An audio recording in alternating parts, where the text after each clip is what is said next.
VCR Redux will begin in T-minus 5 minutes. What the fart is VCR Redux? It's the show where we take movies from the VCR era and bring them back to today.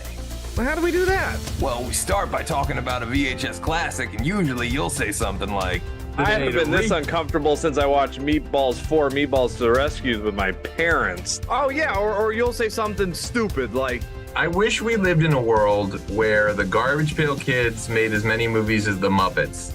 but I know you'll always see it through with a positive attitude.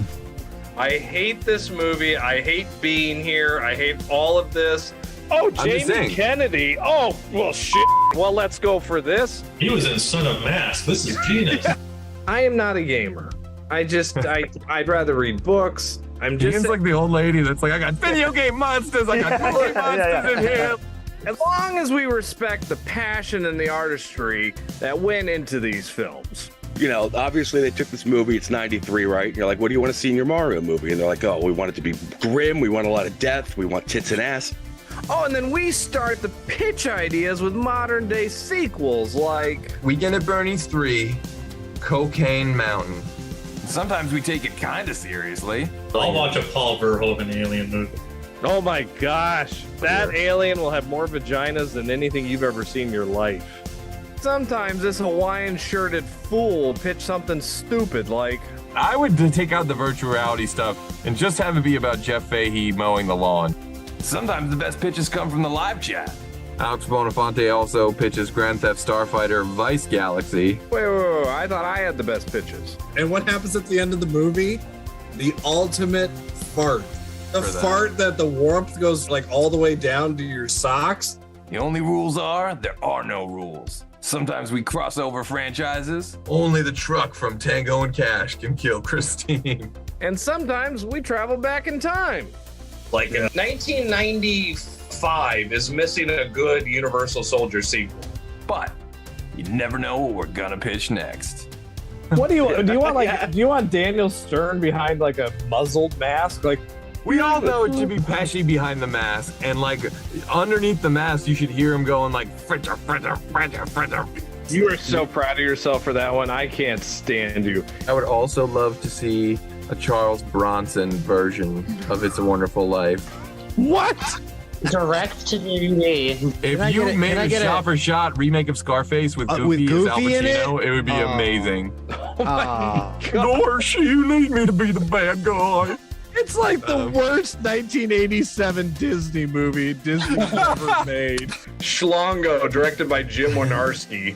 Like, I would watch a whole bowl of that. Do the John Holmes story. Add a comedy spin to it. Wow, the Wonderland murders are so funny. I'd watch it on my mobile. Something happens and he goes into a coma. He gets like, hit by a car or something. I know this is dark, but like, bear with me. He's got to go on. Did you just go like Hard to Kill with Ferris Bueller? I'd watch it on my iPad. If you want to just like throw in the kitchen sink, I mean, it all works. Like Alien versus Predator versus RoboCop, like if that works. Alien versus Predator versus Terminator, that works. Alien versus Predator versus Ernest, that works. That works. I respect everything you just said. I need David Silver and Terry Silver and the Sloan family all learning the Quicksilver, but they're doing it in Breakin' 3 Hydraulic Boogaloo, and it's underwater. It's gonna be incredible. Eat your fucking shit out, James Cameron. I got the underwater movie you can't touch. That was the most disgusting thing I've ever heard in my life. Mr. Toxie Goes to Washington. My ass would be in the theater tomorrow. If Harley Quinn gets 7 movies, then Tank Girl should get at least 70. That's the stupidest thing I've ever heard of in my life. I mean, why should we even bother with Look Who's Talking when Air Bud is soaring to new highs? All I know is I want Danny McBride. I'd want him doing anything other than writing Halloween movies, honestly. Anything that keeps him away from that fucking job, I'm for it.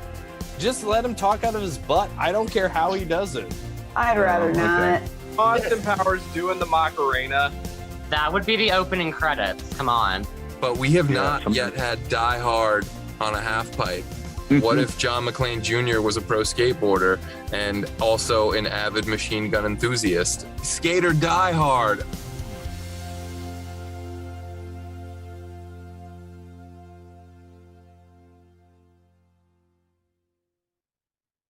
What up, virtual people? Welcome to the 197th episode of VCR Redux, where we take your favorite franchises out of the analog era and bring them back to 2025.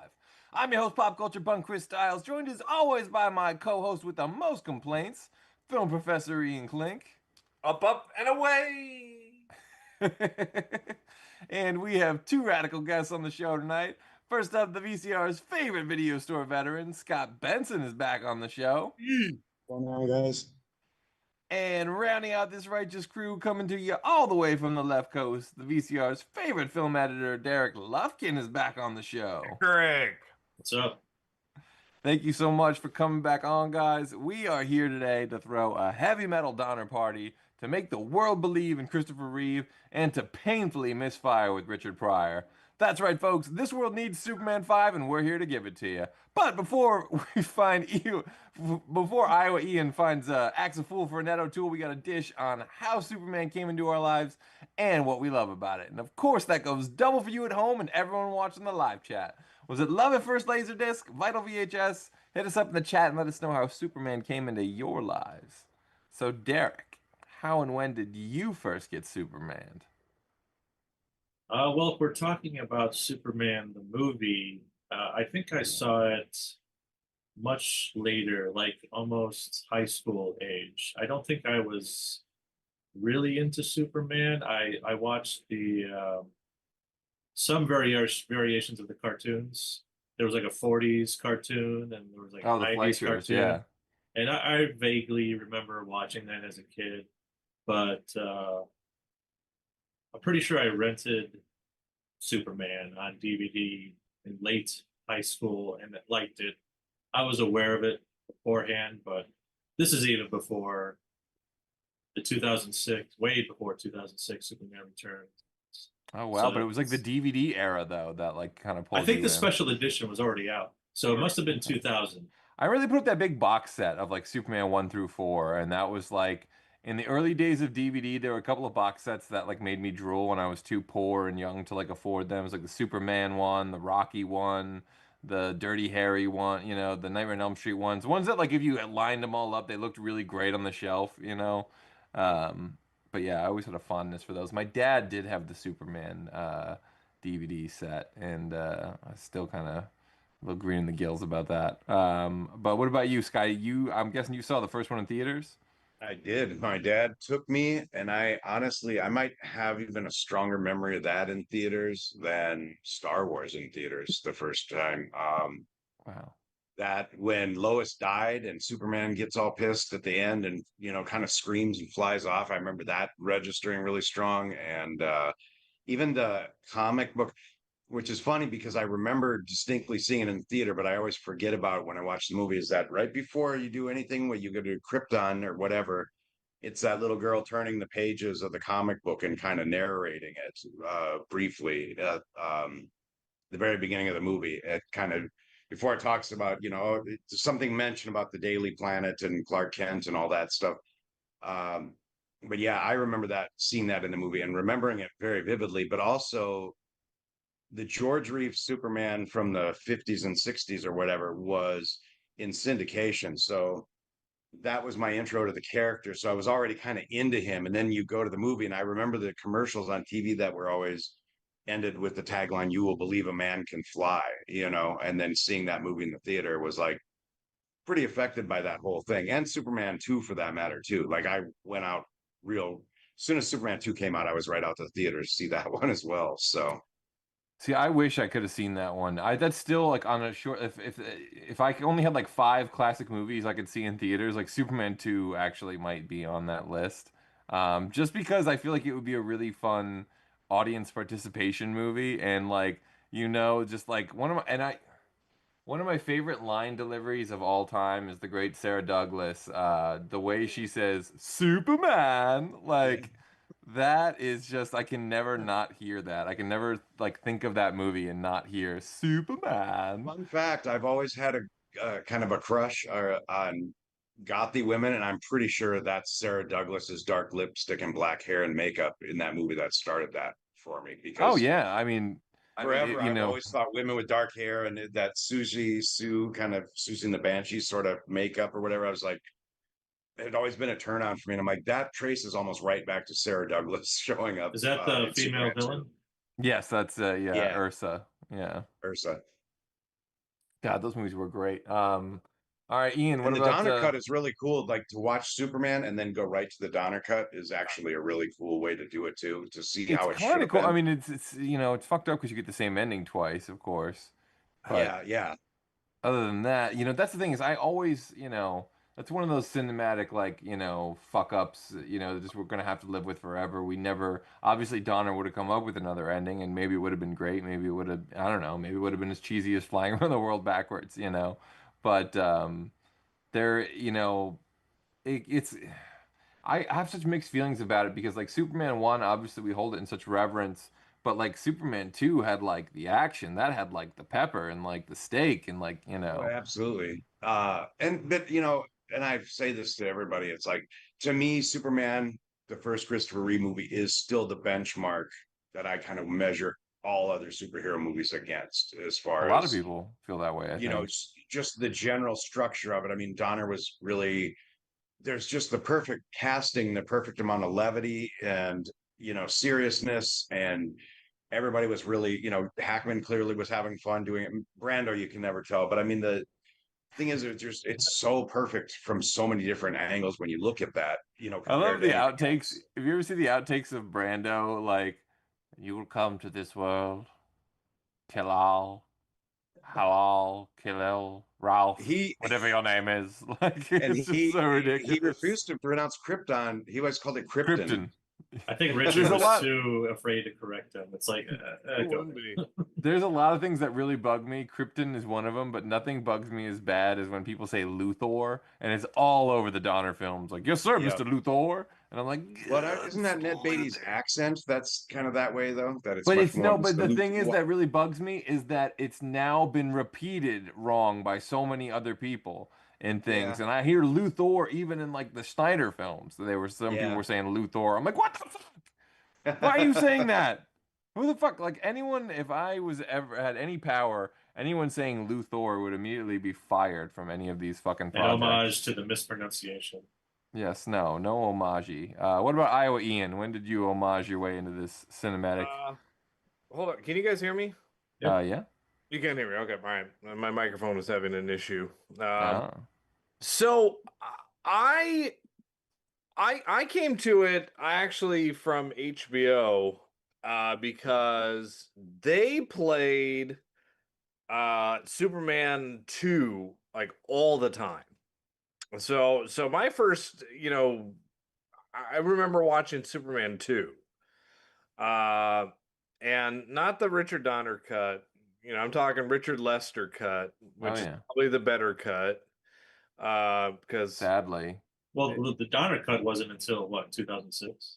Yeah, and I have the Donner cut, and I get why it's out there. I agree he did film most of it, but it's kind of the same movie. Just and again, if you know the history, they filmed at the same time, but yeah, there was something about like just how what was out there for so long that Richard, that Superman 2 cut by Lester that just holds a little bit more weight for me.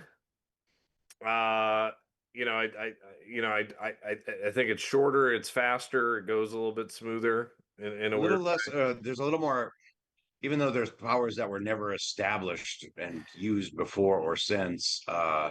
There was definitely stuff that they added action wise when they get to the Fortress of Solitude at the end. I mean, it's pretty quick and pretty fast when the Donner cut. They get to the Fortress of Solitude, they kind of almost instantly, strip away his powers. And then, the one thing that the nice thing about the Donner cut is that at least it explains, because in Lester's cut, you just see him hitchhiking and all of a sudden he's back as Superman. The most you see is he finds a green crystal and suddenly he's back as Superman. We never get the explanation. In the Donner cut, they explain, you know what I mean, how that all happens and what Yeah, I makes don't it need it to make sense. I like Yeah, the I know. I get It's it. so And that's fucking. it. We got a point there. It's so fucking convoluted. That's like, oh, don't even try and explain it, you bastards. Yeah. Like, that's what I'm saying. It's just I don't care. Just it's so ridiculous because like all the setup is like, you do this, you could never undo it. You could never undo it. It's, oh, okay, well, I'll do it. Like, it's so ridiculous. Yeah. It's So like I- I anticipated you might actually do this. So here's the one last thing, where it's like, but yeah. I watched that one a lot. I could see that. I And could then it was definitely see like, that. later on, I honestly, it wasn't until I think maybe even high school when I watched the first Superman, the movie. The first two I think of as like definitive Warner big box tapes. Am I the only one who has like a memory of that? Of like Warner Brothers also having oversized VHS boxes like Disney No. style? I never bought it on VHS. Because the Superman 2 VHS I always remember is just it's like a film strip clip of Christopher Reeve. It's literally just him like like the are you talking like the clam box? Yeah, clam boxes. Yeah. Oh yeah, I did see Superman 2 at the rental store in the clam box. Yeah. See, we had some Superman clam 2 boxes. poster had like Superman flying, and then it had like the back of the three villains kind of at the bottom, if I'm not mistaken, kind of going towards it, if I remember There's right. that version. Yes, but yeah. The clam box That's is a just classic, yeah. it's just literally a picture art. Like, yeah, it's like a production still It's like a slapped production with like still a Superman gray flying in front of background. It the was so building, cheap. Those clam boxes were the Warner did were so cheap. Any rate, I do want to. I'll get into my super memories, but I do want to check in the live chat. I see we got Angie Saunders, the mashup genius, in there. Whiskey 4-1, the great Alex Bonafonte, Eric Cretendon. We got Michael Ricci, our favorite location scout, Mikey Riffraff, the other mashup genius, Caitlin Allman, America's next top model, Sean Ellis. We got Gold's Code, the great Sean Gold, and Grace in the chat so far. Thank you so much for tuning in, everybody. Whiskey 41 says, I vaguely remember Justice League cartoons and more clearly remember the 7-Eleven ad campaign for part 4. Fuck me, I would love to see any evidence of that, of what kind of in-store promotion there was for part 4, because I can barely remember that era. I mean, I have vague memories, but Angie Saunders, the Mashup Genius. I was 4 when the first came out. Mikey Riffraff says saw this on cable. Sean Ellis says Christopher Reeve was the best Superman. Gold's Code. This movie was always on TV growing up, especially 2 and 4. Those were the jams. I feel like 2 and 4 were kind of my favorites as a little kid, not gonna lie. And Michael Ricci, Superman was my intro to Pryor even. Damn, I'm sorry to hear that. That's Richard Pryor is probably sorry to hear that as well. He comes off better in the like Johnny Carson appearance where he's talking about Superman than he did in the Superman movie. But Dustin Eno, cast his check. yes, I think that was that. Yeah. But Dustin Eno of Retro Fiend Radio makers the finest canon in martial arts docs. Dustin says, first time I saw this one was at my grandparents' house on one of those old huge screen projector TVs that unfolds and reflects 3 colored lights off a mirror. Oh, my next door neighbors had one of those. I loved it. Big ass fucking Zenith. It was great. I thought it was a movie theater. He says, you know what? Those were great times, man. Those things probably had like 144p resolution, Are those the but- TVs where you had to look at it directly center? It had no viewing angle Pretty whatsoever. much, yeah. No, Yeah. these were Yeah, actual those were- projectors. They were actual projectors, but they had 3 lenses. They had the RG and B Oh, separately. you're right. So Yeah, if they you were- they- walked in front of one of the lenses, you'd lose like 1/3 of the color. Remember the sports bars back in those days had a projector on the ceiling that would Yeah. project it to a screen, and you had those same 3 big colors. And then Yeah. the rear projection sets were the same principles, if I'm not mistaken, weren't they? That I think inside they had those a lot, you Yeah. know, for up until probably, the late 90s. or grainy something. as all You get guys know what out. your power bill was with one of those TVs? Oh God, I'll That'd bet it been was. Yeah. awful. I'll bet that thing, could have been like just giving off so much fucking heat as well. Could have heated your small home. It's like a Chernobyl. The resolution on those was so low, you could have left the wires. You wouldn't have had to clean them up in post, and you wouldn't have been able to see them when they were flying around. Oh my God, totally. Yeah, it's so fucking true. And those vinyl screens, like, man, Yep. those were, I don't know if forgiving is the word, but they age like milk in the sun as well. So I guess it's time for me to talk about my first time getting super. Let me switch my glasses for this so y'all can see how personal I feel about this. Oh, it's Who are you? Chris. Oh my God! What's your what name? Yeah. Do you have a press tag in the side of your band there? I didn't Lance know. doesn't wear glasses. Captain Amazing does. Yeah. So yeah, like I said, I grew up with 1 and 2 on VHS very much. Actually, I think the first 4 on VHS. So it was kind of like the Supermans and the Rocky movies were series that got just played in such heavy rotation. It was almost hard to like separate when you saw which one versus whichever one. But it almost becomes more interesting about which one you like more. Like for me, I think the interesting thing with this series is, um, which is worse for you, Superman 3 or Superman 4?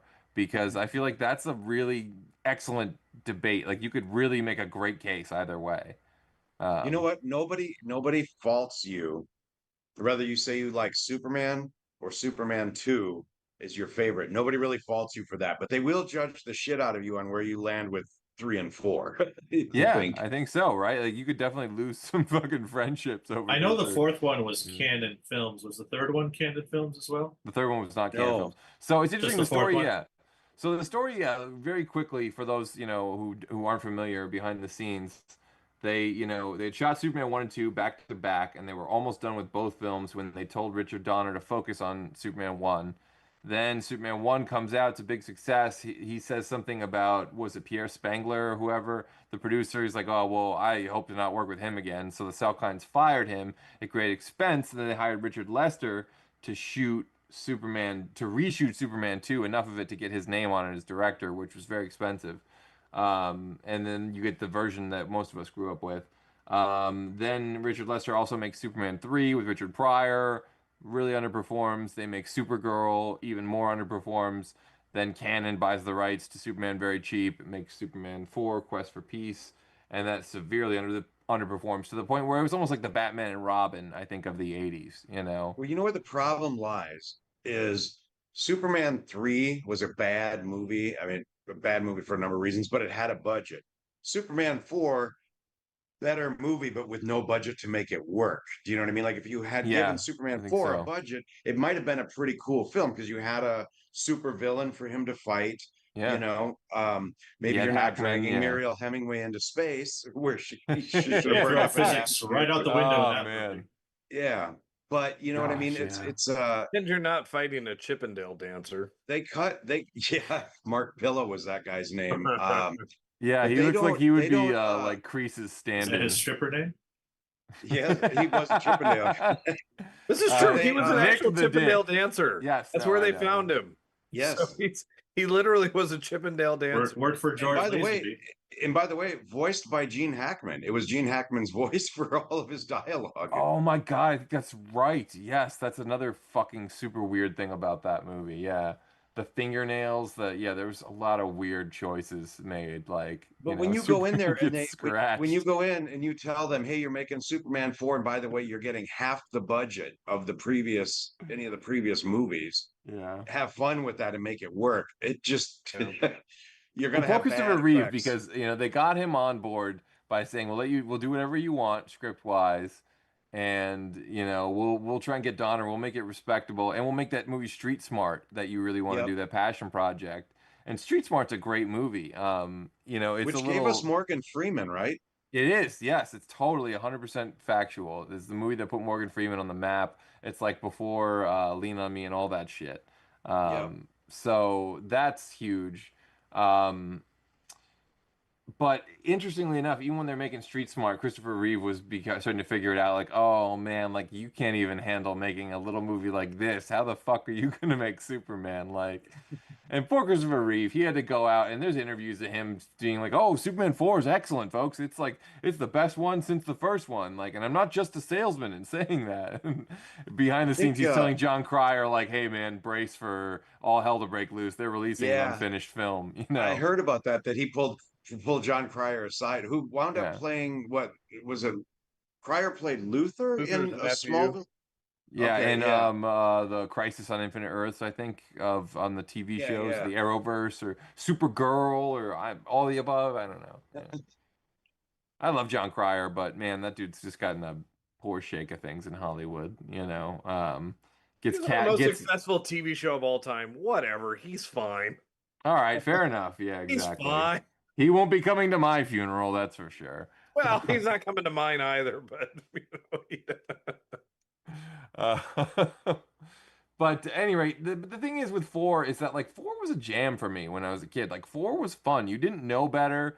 3 was such a fucking letdown. I think 3 was the movie that really made me realize that like a sequel could be less than, you know. When you're a kid, like I remember going to Batman Returns thinking like, of course it's gonna be better. It's the second one. Like Back to the Future 2, of course it's gonna be better. It's the second one. Like it takes a long time. X-Men 2 and yeah. well, in the case of X2, that's probably correct. yeah, but that was you know, but I kind of like that. When you're young, you're innocent. It actually is better because like Ghostbusters 2, kind of, yeah. older. Oh, Clearly I can't is wait. not- You know, we're gonna do a Ghostbusters episode soon, folks. But like, as a kid, getting another Ghostbusters movie, I mean, you might as well, you know, locked me in a basement because nothing was going to stop me. As a kid, a sequel to anything you like is going to excite you. It's going to be great. Yeah, it's going to be awesome. But you know what? Show me any film from the summer of '89 that hasn't aged like fucking the finest scotch ever, and I'll show you that you're a goddamn liar. Because like every movie from that summer, all those sequels, all that shit was great. Like Ghostbusters 2, Back to the Future 2, fucking Uncle Buck, Major League. Like there was some Field of Dreams. There was Aliens. Summer. Wasn't Aliens around that time too? Aliens was 86. Okay. What else was 80? There's a lot that was 89 that I just forgot. But anyway, 89 was first Keaton Batman. Yeah. Yes. Oh, obviously that's the big one. Duh. Yeah. But it was. But yeah, no. But it's true though, and I remember watching Superman 4: Quest for Peace, and I had no issues with it because it was a Superman movie. Yeah. Only again, now you watch it and you go, ooh. Ooh. And to be fair, Christopher Reeve showed up for Superman 4 and gave it his best. Do you know what I mean? He did, So yeah. He didn't phone it in. Like, you don't have this guy giving the vibe like, I don't want to be doing this. You know what I mean? He was sincere in his acting for that movie, as bad as it was. Yeah, and Hackman too in Superman 4. You know, I feel like he's not really phoning it in. Yeah. You know, like he showed up in the first place. You see these guys like, I hate it, but like, I always liked, you know, not to go off too much on a detour, but I always kind of liked episode 2 of the Star Wars prequels. I just thought it was like maybe the more interesting film of the 3 prequels because like Revenge of the Sith sort of, you know, all that shit's gonna happen. He's gonna turn and he's gonna be dark, you know. But like episode 2 is kind of the one where you don't know what's gonna happen. But anyway, but what's ruined that movie for me is one of the producers was like, I swear to God, if Ewan McGregor had just tried at all, that movie would have been so much better. And I'm like, oh my God, that's so true. Ewan McGregor He lost sleepwalked his through that attempt whole at fucking sounding movie. like he lost his attempt to sound like God, his name escapes me. The original Obi-Wan. Why? Alec Guinness, yeah. Alec Guinness. He in the first movie he was kind of trying to mimic his way of speaking. In the second one, I think he was just like, yeah, whatever. I'm just gonna say the lines.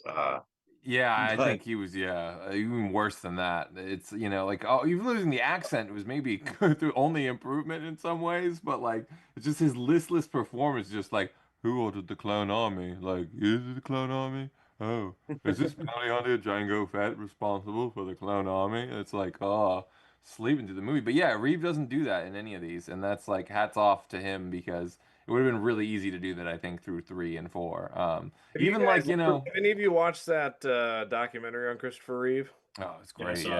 Yeah. I mean, what I do like, you know, you're raising that point. I mean, he really talked about it. He's like, look, because he even admitted, he goes, I know these aren't that good, but I think at one moment he talks about like, but kids are still watching that. Kids are still watching these movies. I am Superman, and I need to, you know, make it worthwhile. They're you know, he would still kind of give them what they wanted for that. So I got to give him credit for that.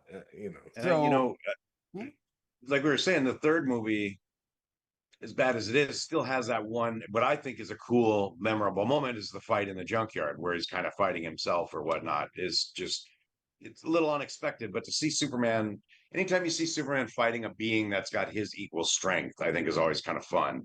Now, it is other than him doing shots and like going on a date with a hooker at the Statue of Liberty, it is the only memorable part of Superman 3, the only part of it that we will ever be talking about, like, you know, And I years will and years laugh later. because when he's hitting him with what's supposed to be car bumpers, they are the flimsiest ass, cardboardy looking things, and it's just obvious he can't even swing them without them starting to bend. They're so flimsy, and it's just like, man. But I remember as a kid really thinking that fight was really cool, you know.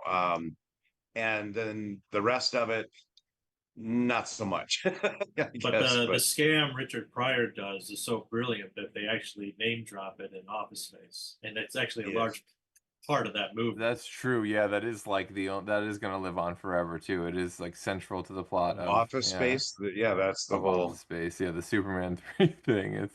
How does it sound familiar? It's the villain plot from Superman 3. Yeah.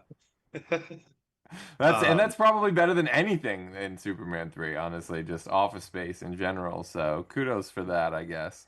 And it's one of the few times. How dare you tarnish the Annette O'Toole? How dare you, sir? She's amazing on Smallville, but that further ruined Superman 3 for me. When you go back and watch Superman 3 now, if you're a Smallville fan like I am, you're like, Superman's macking it to Martha Kent. This is making weird. No, this is not right. This is making me very uncomfortable.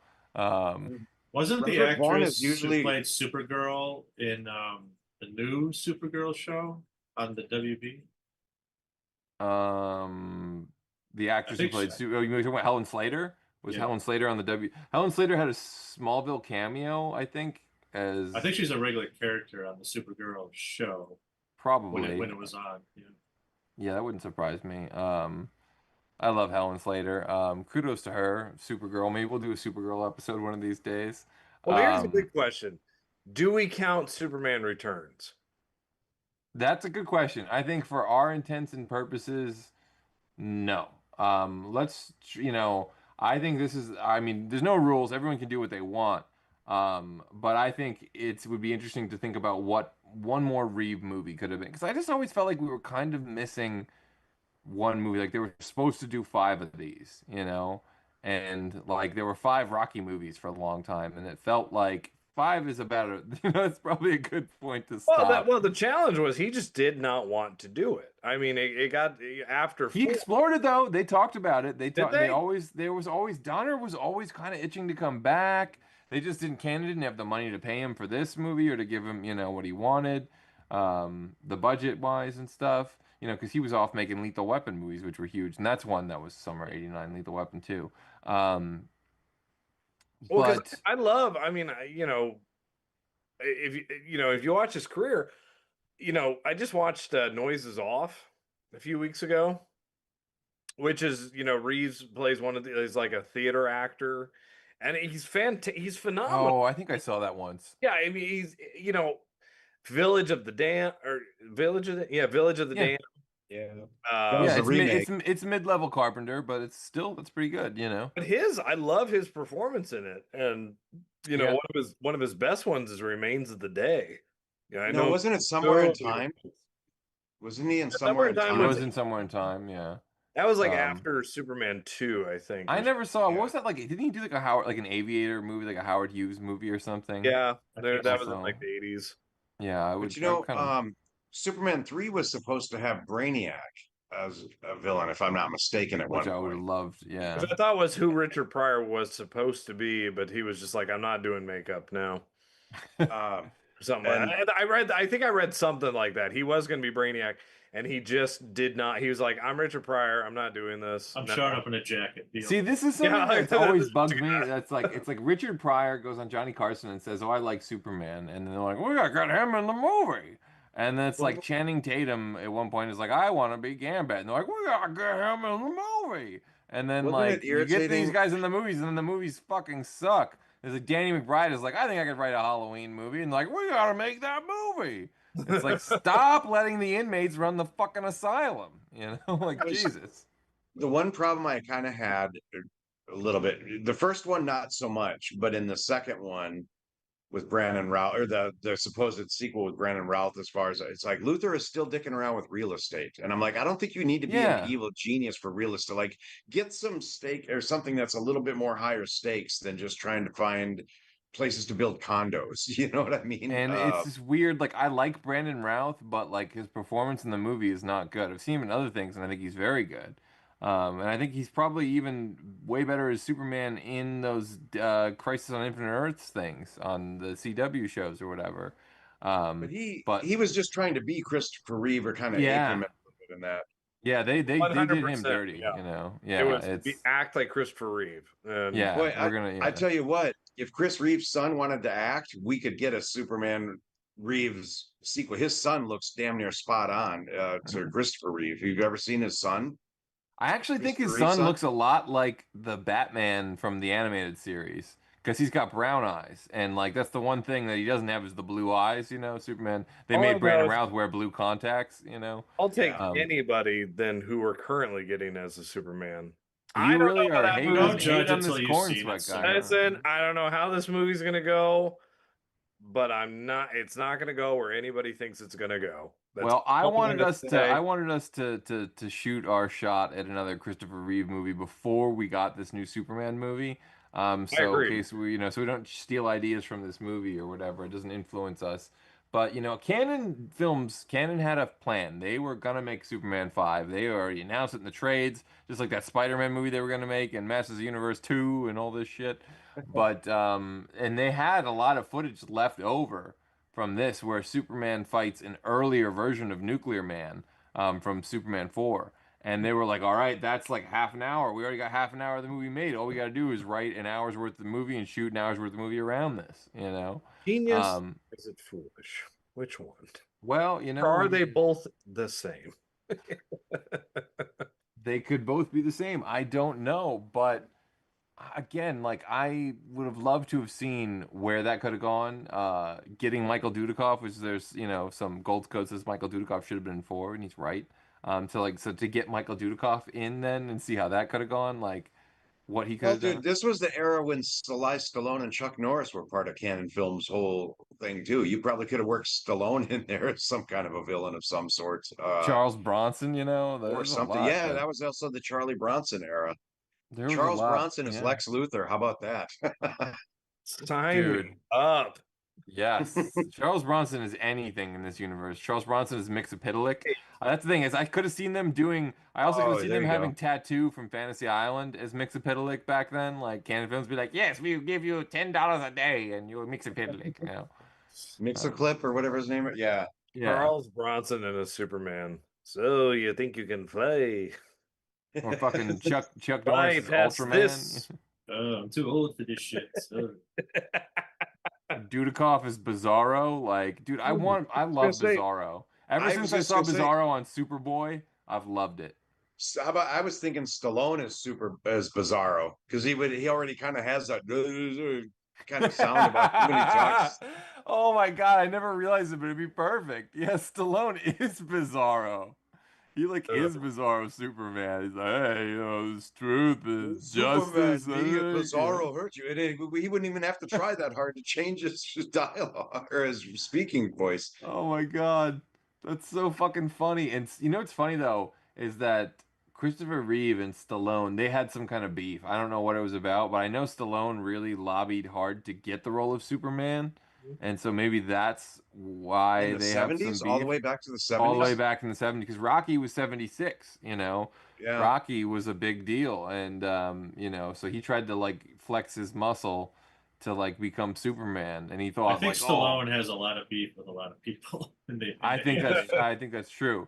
But I remember there was also a Christopher Reeve interview where he was talking about like Rambo, and he just like went out of his way to like start talking about Rambo movies and how they're like the worst pieces of shit that are like ever been made, and they're like demoralizing us as like a people, and like we're like de-evolving because Rambo exists. Isn't Like, Stallone's only like 5'6" or 5'7" or something too? Isn't he kind of on the shorter side, stature wise? yeah, I think Like so. Chris Reeve Yeah, is like 6'5" or something like that, I think. yeah, I think he's six So you'd have four. a short Yeah. Superman or somebody on heels or apple boxes in a lot of scenes, I think. Yeah, maybe Stallone should have played Mixapitalik then. There you go. Just be a little elf. No, I mean, I remember hearing about that he was supposed to, and well, they had a lot of people. I mean, they had Robert Redford was considered for Superman. Oh, that's all ridiculous though. Here's something Al that I find is Pacino at one point interesting. they actually did So drawings of Al Donner Pacino as Superman. I mean, it's really weird stuff. Donner figured it out way back in the day. He goes, if you put Robert Redford or Paul Newman up there, people are not going to be looking at Superman. They're going to be looking at Paul Newman flying around looking ridiculous. Robert Redford looks ridiculous. Al Pacino looks ridiculous. You got to cast an unknown. He figured it out back then, and I don't know why they have never tried to do that with Batman. They have never tried to cast an unknown as Batman, who's like a mysterious character. They always have to cast a fucking movie star as Batman. It bugs the shit out of me. Oh my God, me you're an right. unknown Batman You're as right. I once. never thought about that.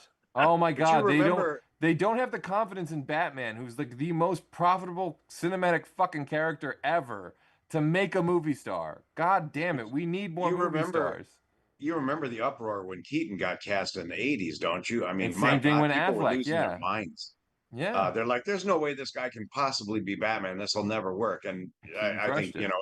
as it's gone on, it's been fine, but it was an odd choice feeling for that time, for sure. Well, Oh, if yeah, you would, when they cast the Twilight twerp as Batman, now everybody thinks that's the greatest Batman movie ever. I mean, you know, I'm not opening that can of worms again. We already went through that. But, anyway, so getting back to Superman though, it would be cool to see, you know, I love Canon films so much. I would love to see anything that Canon would have done. Or if like Canon had like somehow fumbled the ball, if like Corman had picked it up and like New World Pictures came in there and like Steve Miner directed like one of these movies, you know. you know what? I love that They should- Fantastic Four documentary, but Yeah, it's like, what did it Oh, even get yeah. released in the first place? Well, what about Canon though? I could see them doing like a Superman missing in action mashup where he goes in and helps Chuck Norris in Vietnam to release POWs or something to that effect. I mean, Canon I would love that. Superman all gets a Canon buddy wanted to movie do with was blow Steve shit James. up. So they would have just gone for anything that would have caused a lot of explosions. Look, if it's going to be canon, let's be honest. It would have been a He-Man versus Superman. Oh, yeah, yes. yeah. Dolph Dolph Lundgren, Lundgren. and Christopher Reeve. That take Oh my my God, yes. childhood He-Man and versus $5. Superman. Although that's basically what Superman 4 is anyways, you know. It should have been Dolph Lundgren. Let's be honest. Yeah, he's Dolph It should have been Lundgren-ish, Dolph you know. instead of a Chippendale dancer. But I would have loved to have seen He-Man. I would have loved to have seen a sequel to He-Man in general. So it's definitely. It's also interesting to think what if like Warner Brothers like had kind of respectably gained the rights back a little earlier, and like if they before they had like the Tim Burton Kevin Smith thing going, if they had like, all right, let's do Brainiac, let's do let's do Christopher Lloyd as Brainiac, or let's get Donner back, let's Did you watch that documentary about what happened, the death of Superman Lives, about the whole Nicolas I love Cage, that. Tim Yeah. Burton? Oh, fantastic documentary. I didn't get a chance to see that one. Yeah. That's actually really interesting. And the costume designs were actually, there's the one that circulates around the internet with Nick Cage looking stoned, but they did some designs. Oh yeah, that looked mid kinda blink. cool. Yeah. But honestly, Yeah, no, I think there are some suits of that. There's some of the Superman suits that Burton did, not the one that the famous blink shot, but some of the other suits they were putting together looked actually really, really cool, I thought. And with Canon Films and for a Superman 5, you could easily get into that be-mulleted Superman right around that time with the nice long, 90s hair where he had that, where he was. And again, that goes back to Stallone as Rambo. You could have had a long-haired Bizarro. You know what I mean? Oh, yes, dude, With the Rambo Rambo hair? 4 Bizarro. Fuck. I mean, Take my money. I will be honest. I don't think Warner Brothers, and I'm just going to flat out say it, I don't think anybody at Warner Brothers knows anything about what they're doing. Because let's be honest, and somebody brought this, a friend of mine and I were talking about this the other day. They sat on their butts for 20 years. Yeah. And literally somebody kept saying no to the idea of Lethal Weapon 5. Somebody at that studio does not know what the hell they're doing. Dude, we don't need Lethal Weapon 5. It's over, dude. It ended How dare you, beautifully. sir? We It always ended need a Lethal Weapon 5. No, I don't it care ended if they're in the year- wheelchairs. Bring on that movie and I'll pay extra money to go see that at the theater. In the time it Then, will then take they're you in a to drive retirement to the home, theater. and he's really too old for this shit. In the time it will take you to drive to the fucking theater to see the movie, Mel Gibson will have 3 racist fucking meltdowns God dang. and ruin all fucking desire All for right. any of us to see the fucking Everybody's always movie. going to go there. But the point is, Because he goes the there. point He is, can't shut the fuck up and let people forget. Him and Hulk Hogan. Like, if I may speak, sir. you The may. The point floor is yours, that Warner Senator. Brothers does not know what they're doing about anything ever. And it does not surprise me that they did not greenlight a Superman 5, even though it would have made millions of dollars. I think there's a universe where after Batman comes out, they're like, fuck, we need Superman 5, 1990, make it That's happen. what I'm talking about. I don't Yeah. understand it. Why didn't they get Christopher Reeve and Michael Keaton together in a movie? No, they did. Did It was not called get The Batman Paper. versus Superman then. Yeah. Oh, that Yeah, would but have wait been a minute. awesome. Could you have gotten? Was Christopher Reeve ever saying he was up for a Superman 5, willing to do it? Because it sounded like he was really down to the point where he pulls John Cryer aside. Yes, and when says, you're "Don't getting get your hopes offered up about when you're this." getting offered a check for 50,000, yeah, you're not going to do it. And You like get you're a also like you're an half a actor. million You're plus you gross. You will actors are sell out in half a second. actors always want to go back. They want the spotlight. You know, he knows Superman's the biggest thing ever. Like there was a lot of talk of a Superman 5. And again, there was talk with Donner. There was talk about trying to get him to come. It never went anywhere. It's just, But I think that would have been if we had gotten Superman versus Batman then, like in '93, that would have been the tentpole movie that we would all be talking about today. If Canon Films did a Batman v Superman, they would have found an abandoned city that they could have leveled and blown up, just like what was that Invasion USA, where they went and found that derelict neighborhood to blow up all the houses. I mean, That's right. They want everything blowing up in their stuff. So it's flying helicopters into buildings, it's everything. They're Superman and Batman throwing each other. It would have been a hell of an action movie if Canon Films had been behind it. It would have with had a little budget. like Godzilla 1985 vibes. Yeah. Isn't it funny though? Like we would if Christopher Reeve, bless his heart, if he had survived, if he had been around, if he hadn't had the accident, I do think that the Flash movie that came out a few years ago would have had Christopher Reeve. Well, I think we would have had Christopher Reeve and Michael Keaton in that movie. Yeah. Oh, interesting. I think I've said this a million times. That movie should have just been Batman No Way Home, and it would have made $3 billion. I agree. But Yeah. just It's a give good me. movie. I actually really like that movie. I know Ezra Miller has his issues, but like I liked him in that role. Like I thought that movie was a good movie. The Flash. It's just like a lot of movies where you watch it once and you think like, yeah, that was fine, and then you have no desire to ever really watch it again, and if you do, it really doesn't hold up, and like kind of a fan service movie, just like Wolverine and Deadpool and Spider-Man with the 3 Spider-Man and stuff like that. It was you watch them once and you love it, but then it's like there's nothing there to go back and revisit, really. Yeah, like it's kind of like candy. It's sweet, it's nice the first time, but then it's a roller coaster, man. Money.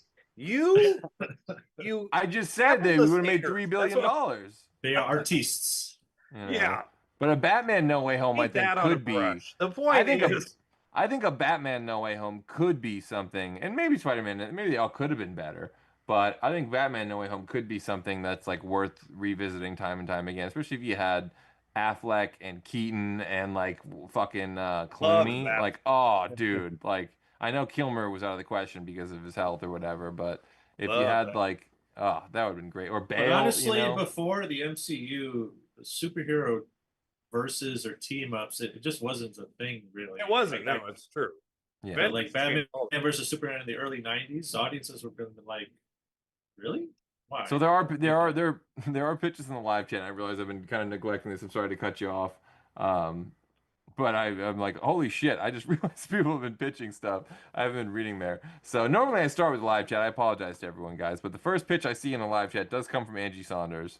And we'll circle back around, Derek. But Angie's first pitch, Metallo attacks Superman. So Wonder Woman shows up at the peak of their battle to aid Superman. We find out Lex Luthor sent Metallo to fight Superman. I love it all. I love the Metallo. Get Peter Weller to voice him.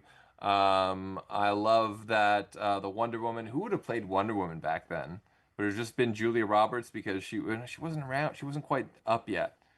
Honestly, as Courtney good as Linda Carter looks, she probably could Courtney have pulled Cox. it off herself, to be honest with you. Oh, Linda Carter could still, yeah, she would have been. She could. Oh, Give me yeah, the Linda Carter Justice. Oh, today. God damn. That's what I'm saying. Linda yeah, Carter could pull it off yeah, today. yeah. You She could have could. definitely done it Yeah, back then. yeah. Oh, Absolutely could have done 100%. it back then. Yeah. Oh man, that would have been amazing. Yeah, the Justice League movie that like, yeah, Linda Linda, Carter, the queen of the nerds. John Wesley Shipp's Flash. I'm sure someone's talked about this on the internet, like getting all those guys together. Keaton's Batman, John Wesley Shipp's Flash, Linda Carter's Wonder Woman. A League of I do think Extraordinary I did. Women here. Like, I had no problem with Gal Gadot, but I think Wonder Woman is still, or Linda Carter still is Wonder Woman the way Reeves is Superman to me, as far as people That's who fair. play it live action. She's still a benchmark for that particular character. That's fair. well, it's like the Lou Ferrigno will always be the Hulk. I mean, like that's Yeah. Well, just the the Snyderverse, When he throws the is stuff bare. Although, look, maybe we can come back to this, but I'm just gonna say it now before we don't forget. But there is a cool Avengers type movie of what we're just talking about, where you do get Michael Keaton, Christopher Reeve, Linda Carter, Lou Ferrigno as yeah. Hulk. Like, just crossing streams. Yeah. just give us the ones that we had on our lunch boxes and put them on the screen. That's The Japanese Spider-Man's there too, just for shits and gigs. that's like the Super Friends movie. Give me That's Dolph what Lundgren's that's what that is. Punisher. Yeah. That's Super Friends. That's what that would I was just talking to somebody about that the other day, taking a Super Friends cartoon where you had the 13 villains in the Darth Vader head in the swamp, the Legion, the Hall of Doom. Yeah. And somebody had done an AI video where they took the cartoons and had AI just make them look human. And I'm like, fuck it, just take an episode of Super Friends and have AI just render it as a real people. Leave the dialogue as it is or whatever, and make it look live action. But a live action Super Friends cartoon from the 80s, I'm in. I'm on it. I'm sure that's happening sooner than you think. Yeah, very It possibly. just happened. AI That just created it while we were speaking. Yeah. It's- No, that was another Mel spying on Gibson us. meltdown.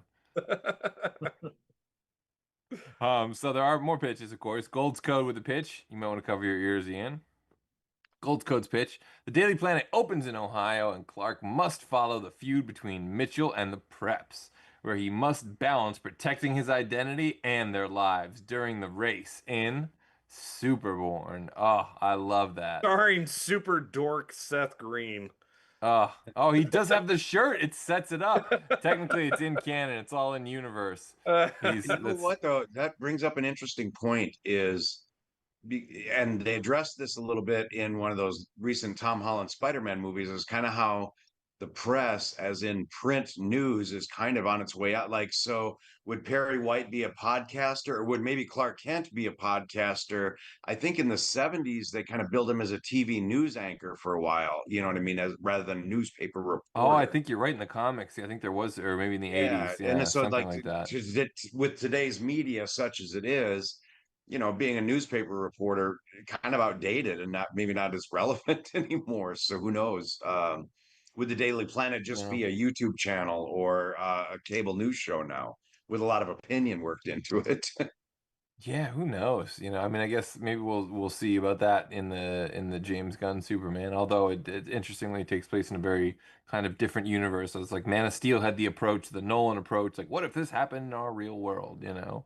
What I'm afraid of with this new one is just that, because all everybody talks about is that crypto's in it, and I really hope that they're not like, we don't really need to make that great a movie because people are going to be so enamored with crypto that we don't have to worry about everything else. And we've talked about this before. I really don't like the new suit because I hate that collar setup thing. It looks like I hate the suit. Yeah, I'll give you that. I definitely hate this new suit. It looks like he's wearing a wetsuit with a cape tack to it. It's got weird wrinkles, and you know what I mean, in the elbows, at the same time, armpits. I still think the Snyder suit is like one of the greatest, like suits in all of superhero movies, and the movies themselves were not that great. So, I would have to disagree on that because I always thought that looked way too shiny and plasticky. He always looked like a polished action figure in that Snyder suit. I thought I liked when they brightened it up a little bit later for Justice League, but yeah, I mean, I'll admit it. The colors were dark, but it looked like Alien, and it looked, he looked super jacked. He kind of looked a lot, He's an alien. What world? That's what I'm saying. It's good. Yeah, it's good that it looked alien because he's an alien. So Oh, you're saying it is. Okay, I was like, you're like, it looks alien. He is an no, I'm alien. saying it's new good that it looked Superman co- alien. The new Superman costume has shoulder pads, like padded shoulders and padded knees. You know what I mean? And it's Yeah, just it looks such an odd. baggy. It looks And they, baggy, and yeah. but then you still have the underwear, and that part I think is what throws it too. Do you know what I mean? It's like, You gotta so have you're clean wearing underwear. yeah, No, but you're wearing a I baggy wish so suit and then badly they underwear didn't do over it. the underwear. I think Yeah. it's time for the trunks to go in live action. You know, it can look great in a comic book, but I don't know about in live action. But you know, we'll see. Kareem pulled it That off, being and it said, I'm looked still perfect. excited for the movie. I was skeptical, but the more they show, the more I'm like, okay, this could be fun here. You know, we'll see. But I don't think Yeah, it, I'm I not. honestly, truthfully, I don't think it's gonna. I don't think people are gonna be happy. I really don't. People are well, never happy, but this first of one all, looks yeah, very much people like a aren't. comedy, Yeah. like previous incarnations. I think he's jacking up the humor in this movie. People I think have though that not I will been. say Yeah. this. After Snyder making such a dark and brooding Superman, basically making Superman just like Batman, Yeah. to have a bright blue, and I do like the vibrance of the suit and his colors and all that. I think that's pretty cool. But again, we are bringing in a lot of extra superhero extras again too. You know what I mean? So then it's like, okay, so we got Hawkgirl and Mr. Terrific and all that, and it's like, what are we doing? Are we setting up? Is it again yet another superhero movie that's like, this is going to be fun, but it's a part of a much bigger thing that you'll enjoy more when we do more sequels. You know what I mean? Versus let's focus on making a good movie right now. You know what I mean? I think it's one of those I know they want to movies do it in that their like universe, but I think I would be surprised if this one isn't at least like a B plus, right? Like in that it makes, you know, maybe not $1 billion, but like so fucking close to it that they're like more than happy. That'll make like if you 970 rank million. this, Yeah. if you rank the Superman movies, there's guaranteed spaces. You know it's going to be better than Superman 3 and Superman 4. You know Right. what I mean? Probably better than Superman Superman Returns. Returns. Yeah. Probably better than Snyder's first Man of Steel movie. You know what I mean? It'll probably Yeah. land somewhere I don't in know about there. that one. I like Man of Steel a lot. See, Man of Steel, there's a lot about it that I like, and there's a lot about it that's really complicated and fucking weird. Like, there's no way on earth you're gonna ever convince me that Superman lets his father die in a tornado. He wouldn't even let a stranger die in a That was a tornado mistake. to conceal his identity. Like, yeah, the whole beauty of the Donner movie is that, like, all those powers and he can't stop his dad's heart attack from killing him. And that's like humanity. That gives Superman that relatability that, like, he's experienced humanity through his father's death. They call You it know? back at the end. That's why he flies backwards and saves Lois, because he didn't when he couldn't save his dad, but now he had a chance to save Lois. He was going to do it. I mean, I never Yeah. bought the. I never Yeah, bought I don't like that either, the flying around the the earth. flying But around I'm thing. just Cut saying that that out of the that's. damn movie. I'm just saying the humanity portion of it is you know what I mean, what that was all about. But you're right. Having Kevin Costner get swept away in a tornado because we got to keep your powers a secret, and you should have let that busload of kids drown. yeah, Because that's like you will fuck believe off. that Jonathan Kent wants Really, a Pa Kent? busload of kids to die. Like, Yeah, your entire class of Smallville should have drowned in a bus because we don't want people to know that you could have saved them. I mean, that's no. yeah, it's so weird. So there's another pitch though. Whiskey 41 with the pitch. His pitch: Superman must travel to the Arctic Circle to rescue a trapped merchant vessel when he uncovers an international smuggling scheme trafficking women from and McDonald's to Steven Seagal. Super Fat, The Quest for Big Macs. Wow, I was wondering how the Seagal shitting. I'm not gonna lie movie to you. came Steven out. I Seagal like as it. Superman's father. I can buy it. Oh, that's terrible. But Steven Only Seagal. son, Kal-El. Holy shit! I just I thought of only that. do a Superman movie if I get to kick Superman's ass. Okay, that's the rule. Guys, Jean-Claude Van Damme was with Canon Films right around the time of Superman 5's. He would have been better than a Ooh. Chippendale dancer. Oh For my God's sake. God, Van Damme is the perfect Superman villain. Van Damme as Cocainiac in Superman 5. It would have been amazing. I love it. Oh, Superman in the snow. Yes, it's perfect. It's perfect. It's perfect. Another one though from the chat from Superman, Sean. Van Fight in the Damme. kryptonite. B. They fight in the kryptonite or something to that The effect. Kryptonite! Oh my God, yes! Oh, Kumite and Space are in the fucking Phantom Zone. I would have loved a whole Superman movie in the Phantom Zone. That actually would have been an interesting way for Canon to make it really cheap. I'm gonna time you out here. For the first time in my life, publicly, I get to acknowledge an amazing movie called Arena from Charles Band. Have you guys Charlie ever seen Band Arena? movie. Oh, is it kind of like vaguely like the Star Trek episode Arena, the Arena? Yeah, it's literally it's space It, monsters doing kumite in space. It's oh amazing. God, I need this movie. Yeah, Oh, I you don't need think to I see ever it. saw It's it. amazing. Yeah. It's the best thing Empire ever did. I think I used to be aware of this movie, and it's a somewhat faded memory Everybody should now. be aware of this movie. Thank you for unlocking that phantom memory. You're welcome. So another one, again, in the chat, Sean Ellis, Superman v pitch, The Death of Superman by Doomsday, and a better version of The Return of Superman. So that would have been interesting, how Canon or Warner's or whoever could have done a Doomsday back in the day. I think that's where you get into the Chuck Norris or the Schwarzenegger probably would have been a good Doomsday. That Is would much have better been than that would have been a gray foam rubber suit with foam rubber spikes on it. You better believe it when they oh fought hell that. You'd yeah, see those shoulder spikes or whatever shakiness of them, flexing. yeah. Yeah, just kind of bending when he gets thrown against something. It's like the bat ears when the Schumacher, like they're running against with Yes, the yes, spotlight yes. behind them. They're just kind of flopping around. And it's like it's so funny because it seems like they were so much more organized in the Burton movies. They had different ears just for getting into the car, so his ears wouldn't get clipped by the door or by the Right, ceiling. yes. So one more I will say because we're just about out of time, but this one I can't stop thinking about. Someone could make a movie. This would be meta as fuck about if Canon had made another Superman movie, but only because they were like pre-sold to some like, foreign gangsters or something, there's like some shady shit going down. They're making this movie just to avoid like going to prison or getting killed by the mob, but they have to figure it out. They have to get Christopher Reeves like contractually obligated, You or want something, like a Woody Allen doing a Superman movie? Like, No, like a Boogie Nights, but with a happy ending where they make, Brock Landers and Oral Majesty or something. I don't know. I see what you mean. A meta movie that would have been a Superman movie about them trying to make a Superman movie. Yeah, like Canon, the most inept people, like failing every step of the way, but then somehow sticking the landing, and like And Bird, wasn't that Hollywood actually Bird. that was kind of the original premise for Jaws 3, that it was supposed to be like a parody movie and they were That was supposed to be like trying to make a Jaws movie and the shark. Hero or something like that. yeah, Yeah. that's right. It was like a magazine thing. It's so ridiculous. It was. It was Marty Simmons, National Lampoon.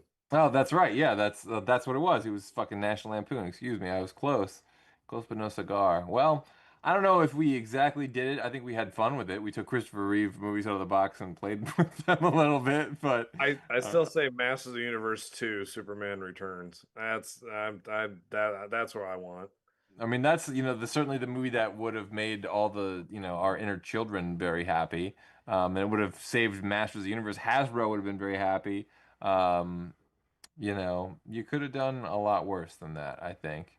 But yeah, I still think it's interesting to think about where the highbrow, like if Warner's had come, the optimist in me wants to see like one more classy, go out Superman V on like a good note, but like a Christopher Lloyd Brainiac A or movie with a something. budget that would have been, that's I think was the most disappointing thing is that fourth one. It's like it's almost feels like something that students make on a low budget. It was that bad, the way the special effects looked and the way they were Oh green yeah. screened. It was like God, just No research terrible on matting physics at effects.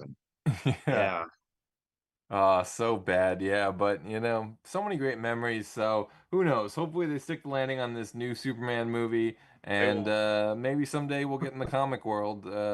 This movie sucks. We got 3 years and we'll get a whole new reboot of Superman once again. So That's true. Yeah, it'll be like bring back Henry never going Cavill. away. Also with Robert Patterson. There you go. Patterson. I love how he's a New Jersey town now. Well, all right. I guess it's time then for me to say that you Fandom fans might want to tune in next Wednesday at 9 p.m. when we fight like the Sam L for our Roadhouse episode. Yeah. As always, I know it's about time, right? As always, if you enjoyed this video, the best way with to violence. As always, if you enjoyed this video, the best way to help us is to smash that like button and leave a comment telling us what movie or TV franchise that you want us to cover on a future episode of VCR Redux. And since you're already doing that, you might as well go ahead and like, subscribe, and follow Fandom Spotlight and Pop Culture Punk. Till then, back up those Betamax, rewind those Laserdiscs, and we'll see you at the movies.